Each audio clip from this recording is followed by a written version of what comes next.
जय श्री कृष्णा। अब सुनिए आज का अध्याय। ऋषियों ने कहा है, सूत जी, पृथ्वी के साथ भगवान वराह जब वृषभाचल पर्वत पर चले गए तब वहां उन्होंने पृथ्वी से क्या कहा?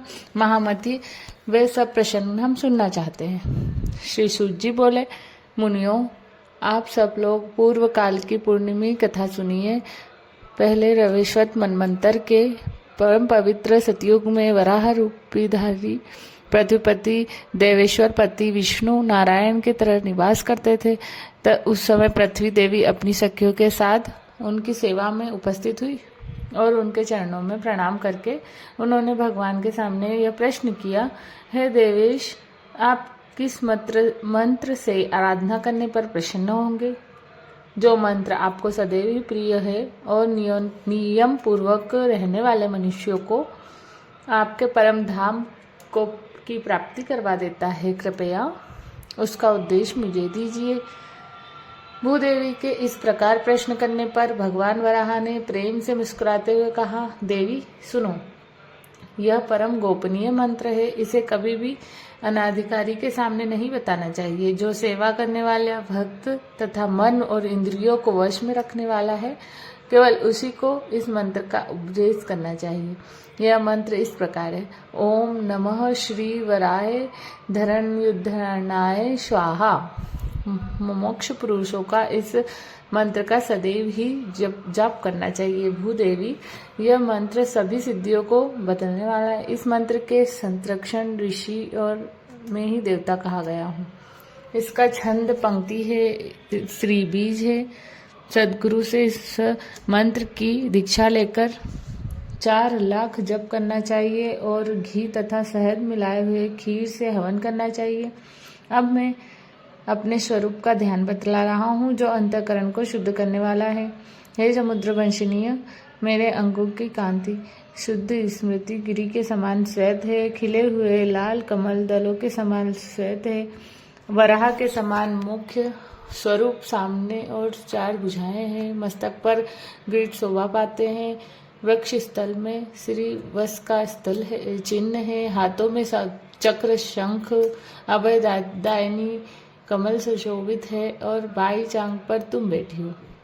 मैंने लाल पीले वस्त्र पहनकर लाल रंग के ही आभूषणों से अपने आप को विभूषित किया हुआ है। श्री कक्षक के पृष्ठ के मध्य भाग में शेष नाग की मूर्ति है। उसके ऊपर सहस्त्र दल कमल का आसन है और उस पर मैं विराजमान हूँ। इस प्रकार ध्यान करके जो भी मनुष्य सदा अष्टोत्तर शत मंत्र का जाप करता है, वह संपूर्ण कामनाओं को पाता है और अंत में निश्चय ही मोक्ष प्राप्त कर लेता है। यह सुनकर पृथ्वी देवी ने फिर से प्रश्न किया, है देव, पूर्व काल में किसने इस मंत्र का निष्ठान किया था और उसे किस फल की प्राप्ति हुई है? तब भगवान वराह कहने लगे, देवी, पहले कृतयुग में धर्म नामक महात्मा मन ने ब्रह्मा जी से इस मंत्र को प्राप्त किया और इसी पर्वत पर उसका जप करके मेरा प्रत्यक्ष दर्शन पाया। फिर मुझसे अभिष्ट वरदान प्राप्त करके फिर मेरे पद को ही प्राप्त हो गए। पूर्व काल में इंद्र दुर्वासा के श्राप से शगभ्रष्ट हो गए थे। उस समय इसी मंत्र से यही मेरी आराधना करके उन्होंने पुनः स्वर्ग राज प्राप्त किया था। भूदेवी, अन्य मुनियों ने भी इस मंत्र का जाप करके परम गति प्राप्त की है। सर्पों के स्वामी अनंत ने कश्यप से इस मंत्र को प्राप्त करके श्वेत द्वीप में इसका जप किया और उसी से शक्ति पाकर वह पृथ्वी को धारण करने में समर्थ हुए हैं। इसलिए पृथ्वी की अभिलाषा रखने वाले मनुष्यों को इस लोक में सदा ही इस मंत्र का जप करना चाहिए। एक समय की बात है, वर्मा की मनोरमा धर्मपत्नी की गर्भ से आकाश नामक पुत्र हुआ, जो अपने कुल का आभूषण था। शक वंश में उत्पन्न धरणी नाम वाली कन्या राजकुमार आकाश की धर्मपत्नी हुई। राजा मित्रवर्मा ने अपने उस पुत्र को राज्य का सारा भार सौंपकर खुद वेंकटाचल के पास पवित्र तपोवन को प्रस्थान किया। राजकुमार आकाश महान चक्रवर्ती राजा हुए। वे एक पत्नी व्रती थे। केवल अपनी धर्मपत्नी धरणी के प्रति ही उनका मन अनुरक्त था। एक दिन उन्होंने यज्ञ करने के लिए आरणी नदी के किनारे भूमि का शोधन कराया। जब सोने के हल से पृथ्वी जोती जाने लगी, तब बीज की मुट्ठी बिखरते समय राजा ने देखा कि पृथ्वी से एक कन्या प्रकट हुई है, जो कमल की सैया पर सोई हुई है। वह बड़ी ही सुंदरी और समस्त शुभ लक्षणों से संतुष्ट थी। सोने की पुतली सी शोभा पा रही थी। उसे देखकर राजा के नेत्र आश्चर्य से खिल उठे। उन्होंने उसे तुरंत गोद में उठा लिया और यह मेरी ही पुत्री है ऐसा कहकर मंत्रियों के साथ बड़े प्रसन्न हुए। ठीक उसी समय आकाशवाणी हुई कि राजन, वास्तव में ये तुम्हारी ही पुत्री है। इस सुंदर नेत्र वाली कन्या का तुम ही पालन पोषण करो। आकाशवाणी की बात सुनकर राजा के मन में और भी प्रशंसा हो गई। फिर उन्होंने अपने नगर में बड़े धूमधाम से प्रवेश किया और महारानी धरणी देवी को बुलाकर कहा, प्रिय, ये भगवान की देवी अपनी कन्या है, जरा इसे देखो तो। यह पृथ्वी से प्रकट हुई है। हम दोनों ही संतानहीन हैं। हमारे लिए अब यही हमारी पुत्री होगी। ऐसा कहकर आकाश राज ने रानी के हाथों में प्रेम पूर्वक वह कन्या दे दी। उस कन्या को घर में प्रवेश करते ही धरणी देवी ने भी गर्भ धारण कर लिया और उस समय आने पर उन्होंने एक उत्तम मुहूर्त में पुत्र को जन्म दिया। उस समय 5 ग्रह उच्च स्थानों पर स्थित थे और सूर्य देव मेष राशि पर विराजमान थे। उस पुत्र के जन्म काल से देवताओं की धुमधुनिया बढ़ चुकी थी और राजा के घर में पुष्पों की वर्षा हुई थी। उस समय सुखदायिनी हवा चल रही थी और जिन लोगों ने महाराज को पुत्र जन्म का समाचार सुनाया, उन्हें अत्यंत प्रसन्न होकर उन्होंने जो कुछ भी उस समय उनके पास था सब कुछ दे डाला। केवल छत्र और चामर रख लिया। 1 करोड़ कपिला गव्वे, 1 करोड़ 100 बैल दान किए। 12वें दिन का पुण्य मुहूर्त आने पर उन्होंने जात कर्म आदि क्रियाएं संपन्न की और खुद ही पुत्र का नाम वसुधान रख दिया। पृथ्वी देवी आकाश राज का पुत्र वसुदान बड़ा ही सुंदर था। वे बालक प्रतिदिन शुक्ल पक्ष की चंद्रमा के दिन की तरह बढ़ने लगा। वेदों की तरह विद्वान और गुरुजनों ने उस विनयशील कुमार का उपमान संस्कार किया। पिता से ही उसने मंत्र पूर्वक अस्त्र शस्त्रों की शिक्षा पाई।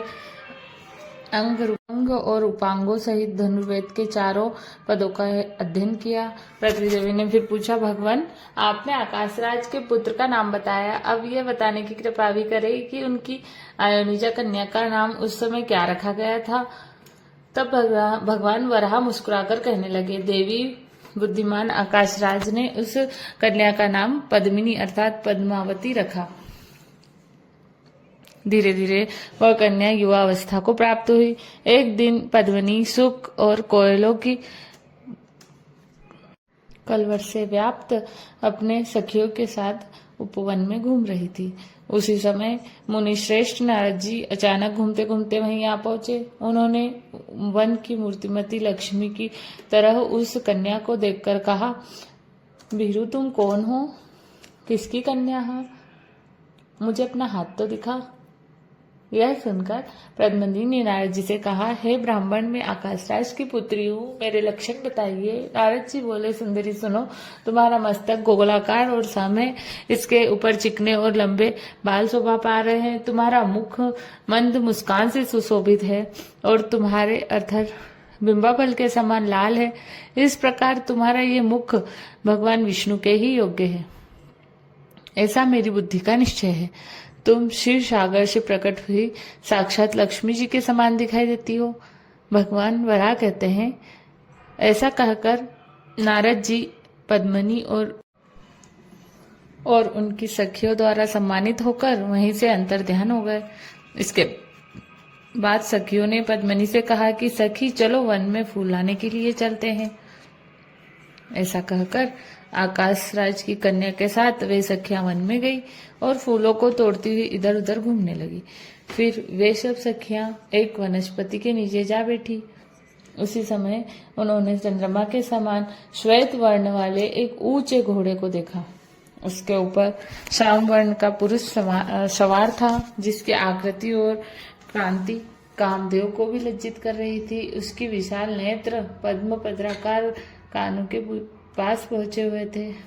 उन्होंने एक हाथ में दिव्य शंख, धनुष्य और दूसरे में सोने का बाण धारण कर रखा था। उसका कटी प्रदेश पीले रंग के वस्त्रों से ढका हुआ था। शरीर का मध्य भाग बहुत ही सुंदर था। वह रत्न निर्मित कंगन, बाजूबंद और करधनी से सुशोभित था। उनकी छाती चौड़ी थी, जिससे उस पुरुष की दक्षिणा अर्ध नाभि और भी अधिक शोभा पा रही थी। उसका बायां कंधा स्वर्णमयी यज्ञोपवीत से चमक रहा था। इस प्रकार उस तरुण काशिन रूप मोह लेने वाला था। उसे देखकर वे सब सखियां चकित हो गई। वे घुड़सवार एक भेड़िए को ढूंढता हुआ वह फूल तोड़ने वाली स्त्रियों के सामने आया और पूछने लगा कि इधर कोई भेड़िया आया है क्या? स्त्रियों ने तुरंत कह दिया कि तुम धनुष धारण करके हमारे वन में क्यों आए हो? यहाँ के सभी मृत अवग्ध है और यहाँ के कोई भी हिरणों को नहीं मार सकता। आकाश राज के द्वारा सुरक्षित इस वन से शीघ्र ही बाहर निकलो। उनकी यह बात सुनते ही वह घुड़सवार घोड़े से उतर पड़ा।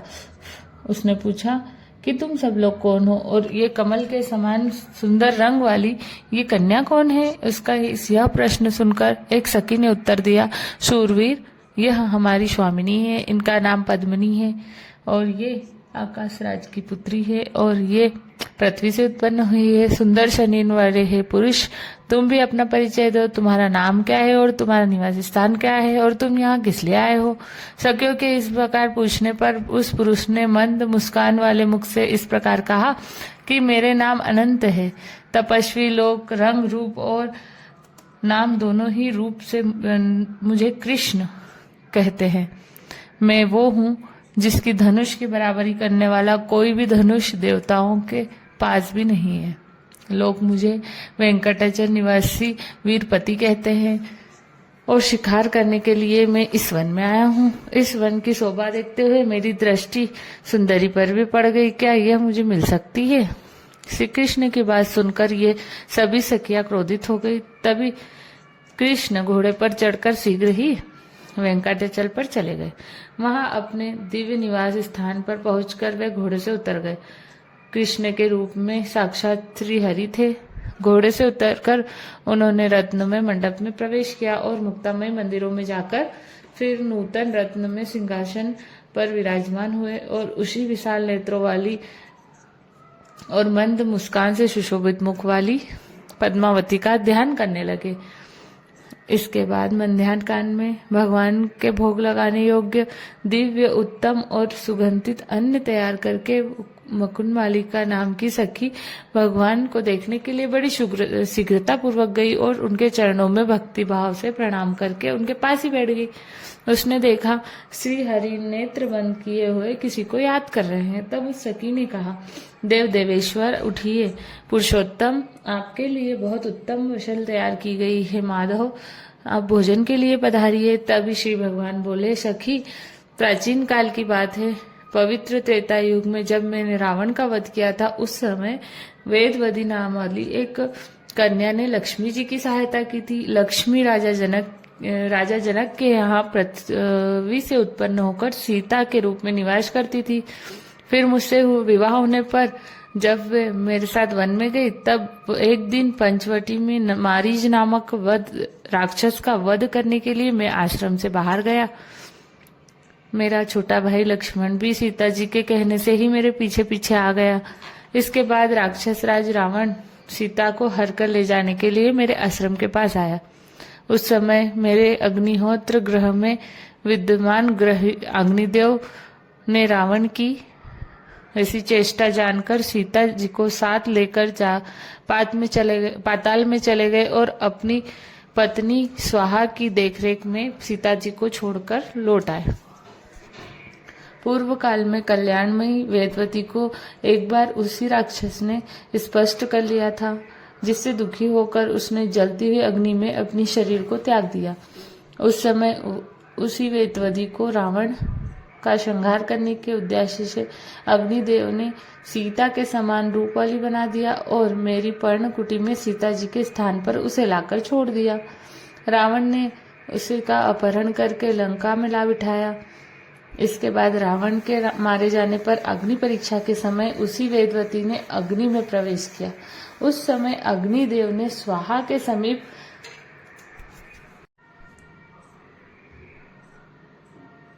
सुरक्षित जनक नंदिनी सीता रूपा लक्ष्मी जी को लाकर पुनः मेरे हाथ में दिया और इस प्रकार कहा कि देव, यह वेदवती सीता का परम प्रिय करने वाली है, इसलिए आप इसे वरदान देकर प्रसन्न करें। अग्नि की यह बात सुनकर कल्याणमयी सीता जी ने भी मुझसे कहा कि हे प्रभु, ये वेदवती सदा मेरा प्रिय कार्य करती है, ये उच्च कोटि की भगवत भक्त है, इसलिए आप स्वयं ही इसे स्वीकार करें।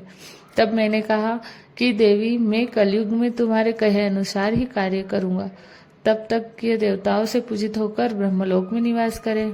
इसके बाद पृथ्वी से उत्पन्न होकर आकाशराज की पुत्री होगी।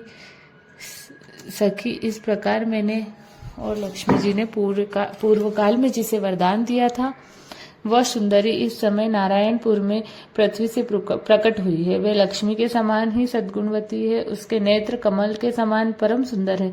और आज जब मैं शिकार खेलने गया हुआ था, तब वह मेरे देखने में आई थी। वह अपने ही समान सुंदरी सखियों के साथ वन में फूल तोड़ रही थी। हे वकुल मालिके, तुम वहां जाकर वहां कन्या को देखो और ये जान लो कि वह अपने अनुपम रूप और लावण्य से इस प्रशंसा के लायक है भी या नहीं। तब वकुल मालिका सखी देवाजी देव भगवान को प्रणाम करके गुंजा के साथ दाने के समान लाल रंग के घोड़े पर सवार हुई और उनके बताए हुए मार्ग पर चल दी। रास्ते में अनेक प्रकार के हिरणों, पक्षियों और वृक्ष लताओं को देखती हुई और बार बार प्रसन्न होती हुई वह आरणी नदी के पश्चिम तट पर जा पहुंची। फिर वहां पर जाकर जो कुछ उसने देखा और जो कुछ भी हुआ, वो हम आगे की कहानी में अगली अध्याय में सुनेंगे। आज की कहानी आपको पसंद आई होगी। जय श्री कृष्णा।